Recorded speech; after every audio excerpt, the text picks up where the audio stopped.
Harry Potter and the Sorcerer's Stone. Chapter 1. The Boy Who Lived.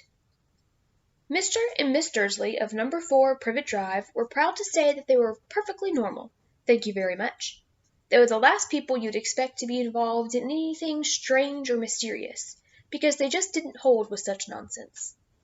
Mr. Dursley was the director of a firm called Grunnings, which made drills. He was a big, beefy man with hardly any neck, although he did have a very large mustache. Miss Dursley was thin and blonde and had nearly twice the usual amount of neck, which came in very useful as she spent so much of her time craning over garden fences, spying on the neighbors. The Dursleys had a small son called Dudley, and in their opinion there was no finer boy anywhere. The Dursleys had everything they wanted, but they also had a secret, and their greatest fear was that somebody would discover it. They didn't think they could bear it if anyone found out about the Potters. Miss Potter was Miss Dursley's sister, but they hadn't met for several years. In fact, Miss Dursley pretended she didn't have a sister, because her sister and her good-for-nothing husband were as un-Dursleyish as it was possible to be. The Dursleys shuddered to think that the neighbors would say if the Potters arrived in the street. The Dursleys knew that the Potters had a small son, too, but they had never even seen him. This boy was another good reason for keeping the Potters away. They didn't want Dudley mixing up with a child like that. When Mr. and Miss Dursley woke up on the dull, gray Tuesday, our story starts. There was nothing about the cloudy sky outside to suggest that strange and mysterious things would soon be happening all over the country. Mr. Dursley hummed as he picked out his most boring tie for work, and Miss Dursley gossiped away happily as she rustled a screaming Dudley into his high chair. None of them noticed a large tawny owl flutter past the window. At 8:30, Mr. Dursley picked up his briefcase, pecked Miss Dursley on the cheek, and tried to kiss Dudley good-bye, but missed, because Dudley was now having a tantrum and throwing his cereal at the walls. "Little tyke," chortled Mr. Dursley as he left the house.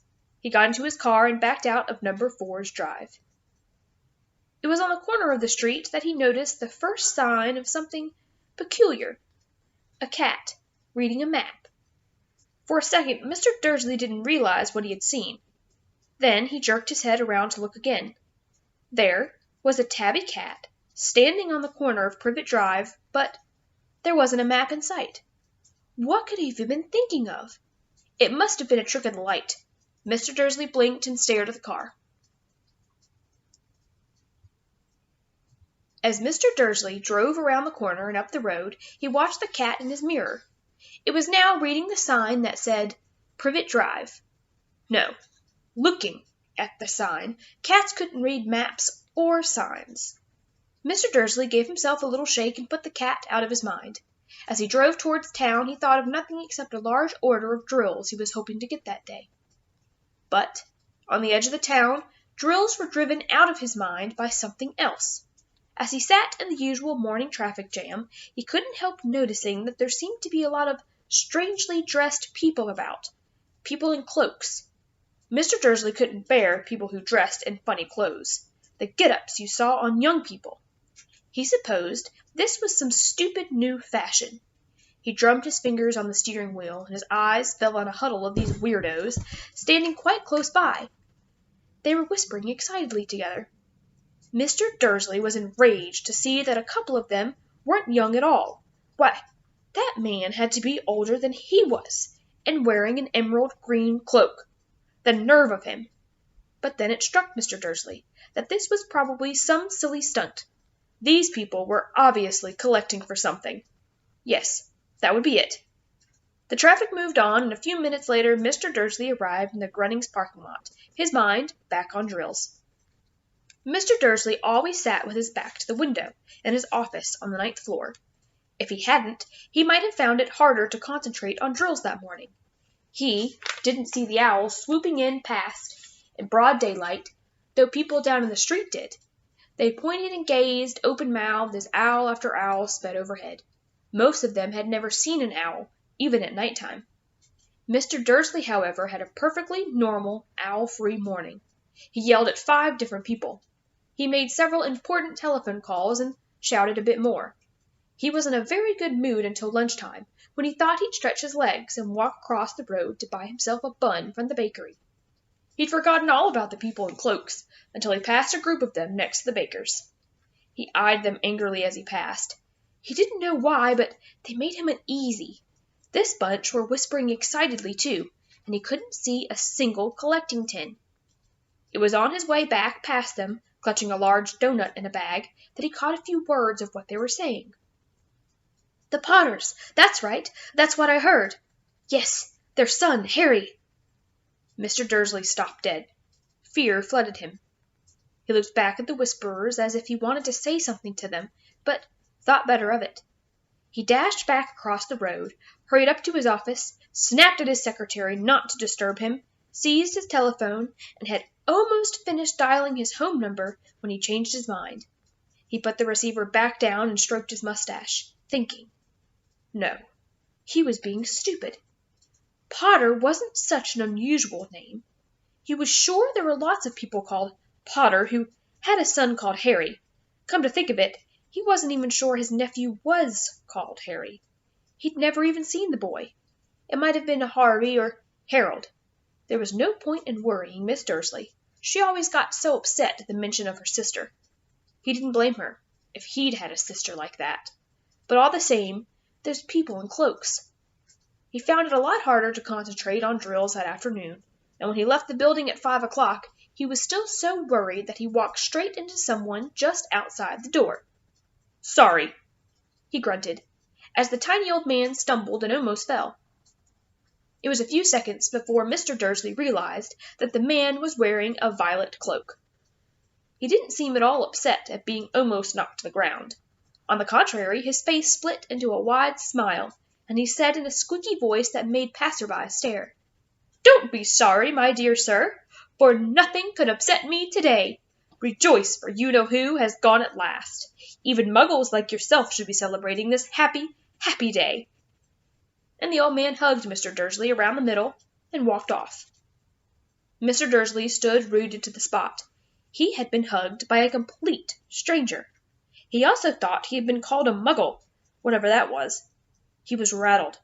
He hurried to his car and set off for home, hoping he was imagining things which he had never hoped before, because he didn't approve of imagination. As he pulled into the driveway of number 4, the first thing he saw, and it did not improve his mood, was the tabby cat he'd spotted that morning. It was now sitting on his garden wall. He was sure it was the same one. It had the same markings around its eyes. "Shoo!" said Mr. Dursley loudly. The cat didn't move. It just gave him a stern look. Was this normal cat behavior? Mr. Dursley wondered. Trying to pull himself together, he let himself into the house. He was still determined not to mention anything to his wife. Miss Dursley had had a nice normal day. She told him over dinner all about Miss Next Door's problems with her daughter and how Dudley had learned a new word, won't. Mr. Dursley tried to act normally. When Dudley had been put to bed, he went into the living room in time to catch the last report on the evening news. "And finally, bird watchers everywhere have reported that the nation's owls have been behaving very unusually today. Although owls normally hunt at night and are hardly ever seen in the daylight, there have been hundreds of sightings of these birds flying in every direction since sunrise. Experts are unable to explain why the owls have suddenly changed their sleeping pattern." The newscaster allowed himself a grin. "More mysterious. And now, over to Jim McGruffin with the weather. Going to be any more showers of owls tonight, Jim?" "Well, Ted," said the weatherman, "I don't know about that, but it's not only the owls that have been acting oddly today. Viewers as far apart as Kent, Yorkshire, and Dundee have been phoning in to tell me that instead of the rain I promised yesterday, they've had a downpour of shooting stars. Perhaps people have been celebrating bonfire night early. It's not until next week, folks. But I can promise a wet night tonight." Mr. Dursley sat frozen in his armchair. Shooting stars all over Britain, owls flying by daylight, mysterious people in cloaks all over the place, and a whisper about the Potters. Miss Dursley came into the living room carrying 2 cups of tea. It was no good. He'd have to say something to her. He cleared his throat nervously. Petunia, dear? You haven't heard from your sister lately, have you?" As he had expected, Miss Dursley looked shocked and angry. After all, they normally pretended she didn't have a sister. "No," she said sharply. "Why?" "Funny stuff on the news," Mr. Dursley mumbled. "Owls shooting stars, and there were a lot of funny-looking people in town today." "So?" snapped Miss Dursley. "Well, I just thought maybe it was something to do with, her crowd." Miss Dursley sipped her tea through pursed lips. Mr. Dursley wondered whether he dared tell her he'd heard the name Potter. He decided he didn't dare. Instead, he said, as casually as he could, "Their son. He'd be about Dudley's age now, wouldn't he?" "I suppose so," said Miss Dursley stiffly. "What's his name again? Howard, isn't it?" "Harry.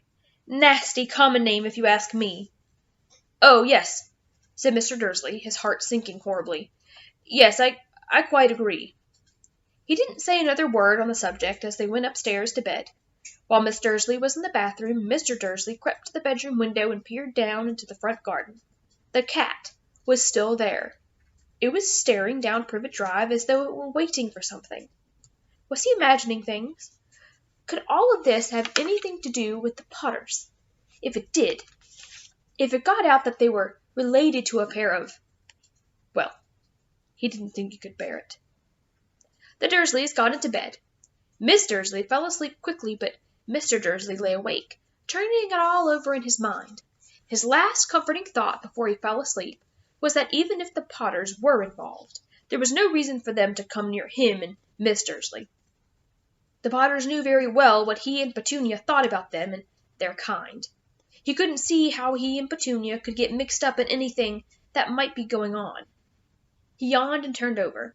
It couldn't affect them. How very wrong he was. Mr. Dursley might have been drifting into an uneasy sleep, but the cat on the wall outside was showing no sign of sleepiness. It was sitting as still as a statue, its eyes fixed unblinkingly on the far corner of Privet Drive. It didn't so much as quiver when a car door slammed on the next street, nor when 2 owls swooped overhead. In fact, it was nearly midnight before the cat moved at all. A man appeared on the corner the cat had been watching. Appeared so suddenly and silently you'd have thought he just popped out of the ground. The cat's tail twitched and its eyes narrowed. Nothing like this man had ever been seen on Privet Drive. He was tall, thin, and very old, judging by the silver of his hair and beard, which were both long enough to tuck into his belt. He was wearing long robes, a purple cloak that swept the ground, and high-heeled, buckled boots. His blue eyes were light, bright, and sparkling behind half-moon spectacles, and his nose was very long and crooked, as though it had been broken at least twice. This man's name was Albus Dumbledore. Albus Dumbledore didn't seem to realize that he had just arrived in a street where everything from his name to his boots were unwelcome. He was busy rummaging in his cloak, looking for something, but he did seem to realize he had been being watched, because he looked up suddenly at the cat, which was still staring at him from the other end of the street. For some reason the sight of the cat seemed to amuse him. He chuckled and muttered, "I should have known." He found what he was looking for in his inside pocket. It seemed to be a silver cigarette lighter. He flicked it open, held it up in the air, and clicked it. The nearest street lamp went out with a little pop. He clicked it again. The next street lamp flickered into darkness. 12 times he clicked the put-outer, until the only lights left on the whole street were 2 tiny pinpricks in the distance, which were the eyes of the cat watching him. If anyone looked out of their window now, even beady-eyed Miss Dursley, they wouldn't be able to see anything that was happening down on the pavement. Dumbledore slipped the put-outer back into his cloak, and set off down the street towards number 4, where he sat down on the wall next to the cat. He didn't look at it, but after a moment he spoke to it. "Fancy seeing you here, Professor McGonagall." He turned to smile at the tabby, but it had gone. Instead, he was smiling at a rather severe-looking woman who was wearing square glasses, exactly the shape of the markings the cat had had around its eyes. She, too, was wearing a cloak, an emerald one. Her black hair was drawn into a tight bun. She looked distinctly ruffled. "How did you know it was me?" she asked. "My dear Professor, I've never seen a cat sit so stiffly." "You'd be stiff if you were sitting on a brick wall all day," said Professor McGonagall. "All day, when you could have been celebrating. I must have passed a dozen feasts and parties on my way here." Professor McGonagall sniffed angrily. "Oh, yes, everyone's celebrating all right," she said impatiently. "You'd think they'd be a bit more careful. But no, even the Muggles have noticed something's going on. It was on their news." She jerked her head back at the Dursleys' dark living-room window. "I heard it. Flocks of owls, shooting stars. Well, they're not completely stupid. They were bound to notice something. Shooting stars down in Kent. I'll bet that was Daedalus Diggle. He'd never had much sense." "You can't blame them," said Dumbledore gently. "We've had precious little to celebrate for 11 years." "I know that," said Professor McGonagall irritably, "but that's no reason to lose our heads. People are being downright careless, out on the streets in broad daylight, not even dressed in Muggle clothes, swapping rumours." She threw a sharp sideways glance at Dumbledore here, as though hoping he was going to tell her something. But he didn't. So she went on. "A fine thing it would be if on the very day you-know-who seems to have disappeared at last, the Muggles found out about us all." "I suppose he really has gone, Dumbledore?" "It certainly seems so," said Dumbledore. "We have much to be thankful for. Would you care for a lemon drop?" "A what?" "A lemon drop. They're a kind of Muggle sweet I'm rather fond of." "No, thank you," said Professor McGonagall coldly, as though she didn't think this was a moment for lemon drops. "As I say, even if you-know-who has gone—" "My dear Professor, surely a sensible person like yourself can call him by his name? All this you-know-who nonsense. For 11 years I have been trying to persuade people to call him by his proper name. Voldemort." Professor McGonagall flinched, but Dumbledore, who was unsticking 2 lemon drops, seemed not to notice. "It all gets so confusing if we keep saying you-know-who. I have never seen any reason to be frightened of saying Voldemort's name." "I know you haven't," said Professor McGonagall, sounding half exasperated, half admiring. "But you're different. Everyone knows you're the only one you-know-who— all right, Voldemort was frightened of." "You flatter me," said Dumbledore calmly. "Voldemort has powers I will never have." "Oh, only because you're too, well, noble to use them. It's lucky it's dark. I haven't blushed so much since Madame Pomfrey told me she liked my new earmuffs." Professor McGonagall shot a sharp look at Dumbledore and said, "The owls are nothing next to the rumours that are flying around. You know what everyone's saying? About why he's disappeared? About what finally stopped him?" It seemed that Professor McGonagall had reached the point she was most anxious to discuss. The real reason she had been waiting on a cold, hard wall all day. For neither as a cat nor as a woman had she fixed Dumbledore with such a piercing stare as she did now. It was plain that whatever everyone was saying, she was not going to believe it until Dumbledore told her it was true. Dumbledore, however, was choosing another lemon drop and did not answer. "What they're saying," she pressed on, "is that last night Voldemort turned up in Godric's Hollow. He went to find the Potters. The rumor is that Lily and James Potter that they're dead." Dumbledore bowed his head. Professor McGonagall gasped. "Lily and James? I can't believe it. I didn't want to believe it." Dumbledore reached out and patted her on the shoulder. I know," he said heavily. Professor McGonagall's voice trembled as she went on. "That's not all. They're saying he tried to kill the Potter's son, Harry. But he couldn't. He couldn't kill that little boy. No one knows why or how, but they're saying that when he couldn't kill Harry Potter, Voldemort's powers somehow broke. And that's why he's gone." Dumbledore nodded glumly. It's true?" faltered Professor McGonagall. "After all he's done, all the people he's killed, he couldn't kill a little boy? It's just astounding of all the things to stop him. But how in the name of heaven did Harry survive?" "We can only guess," said Dumbledore. "We may never know." Professor McGonagall pulled out a lace handkerchief and dabbed at her eyes beneath her spectacles. Dumbledore gave a great sniff as he took a golden watch from his pocket and examined it. It was a very odd watch. It had 12 hands, but no numbers. Instead, little planets were moving around the edge. It must have made sense to Dumbledore, though, because he put it back in his pocket and said, "Hagrid's late. I suppose it was he who told you I'd be here, by the way?" "Yes," said Professor McGonagall. "And I don't suppose you're going to tell me why you're here, of all places?" "I've come to bring Harry to his aunt and uncle. They're the only family he has left now." You can't mean the people who live here," cried Professor McGonagall, jumping to her feet and pointing at number 4. "Dumbledore, you can't. I've been watching them all day. You couldn't find 2 people who are less like us, and they've got this son. I saw him kicking his mother all the way up the street, screaming for sweets. Harry Potter, come and live here?"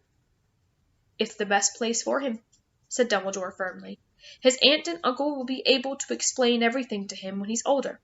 I've written them a letter." "A letter?" repeated Professor McGonagall faintly, sitting back down on the wall.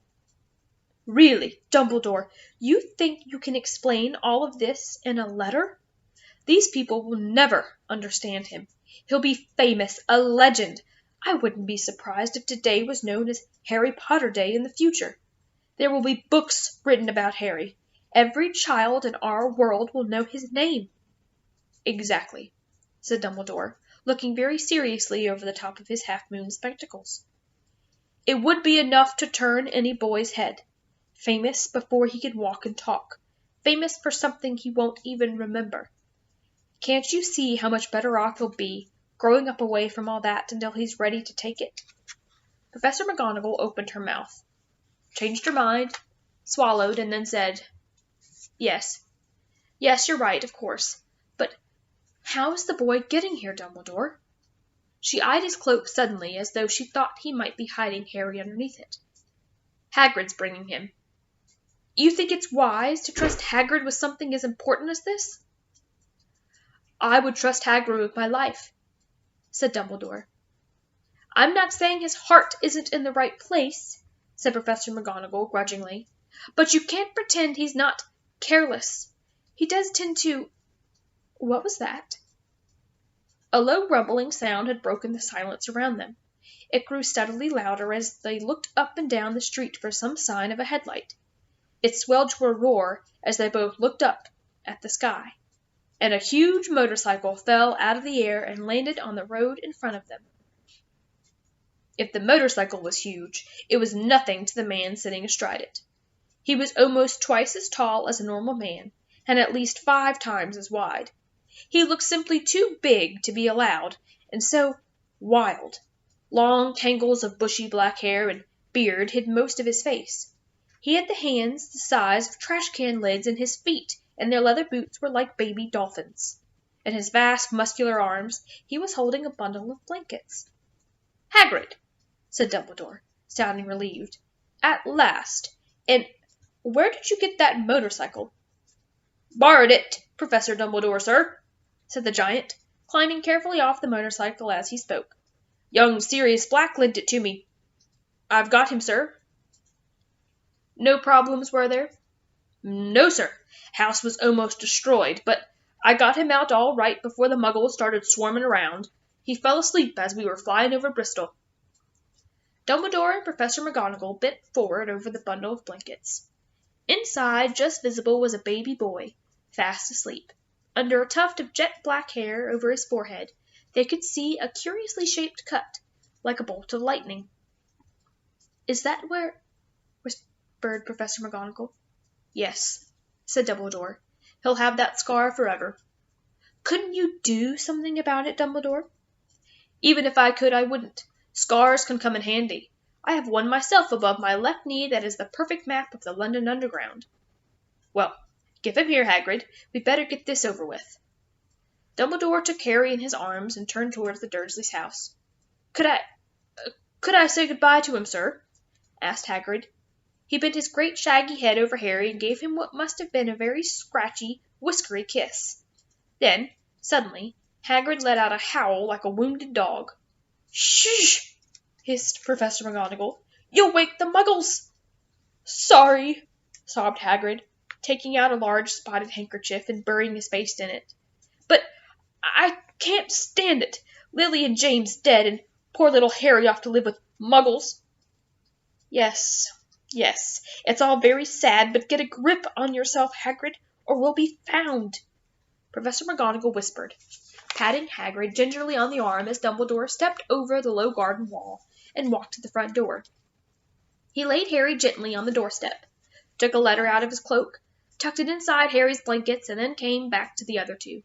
For a full minute the three of them stood and looked at the little bundle. Hagrid's shoulders shook. Professor McGonagall blinked furiously, and the twinkling light that usually shone from Dumbledore's eyes seemed to have gone out. "Well," said Dumbledore finally, "that's that. We've no business staying here. We may as well go and join the celebrations." "Yeah," said Hagrid in a very muffled voice. "I'd best be getting this bike away. Good night, Professor McGonagall. Professor Dumbledore, sir." Wiping his streaming eyes on his jacket sleeve, Hagrid swung himself onto the motorcycle and kicked the engine into life. With a roar, it rose into the air and off into the night. "I shall see you soon, I expect, Professor McGonagall," said Dumbledore, nodding to her. Professor McGonagall blew her nose in reply. Dumbledore turned and walked back down the street. On the corner he stopped and took out the silver put-outer. He clicked it on and clicked it once. 12 balls of light sped back to the street lamp so that Privet Drive glowed suddenly orange, and he could make out a tabby cat slinking around the corner at the other end of the street. He could just see the bundle of blankets on the step of number 4. "Good luck, Harry," he murmured. He turned on his heel, and with a swish of his cloak, he was gone. A breeze ruffled the neat hedges of Privet Drive, which lay silent and tidy under the inky sky. The very last place you would expect astonishing things to happen. Harry Potter rolled over inside his blankets without waking up. One small hand closed on the letter beside him, and he slept on, not knowing he was special, not knowing he was famous, not knowing he would be woken in a few hours' time by Miss Dursley's scream as she opened the front door to put out the milk bottles, nor that he would spend the next few weeks being prodded and pinched by his cousin Dudley. He couldn't know that at this very moment people meeting in secret all over the country were holding up their glasses and saying in hushed voices, "To Harry Potter, the boy who lived."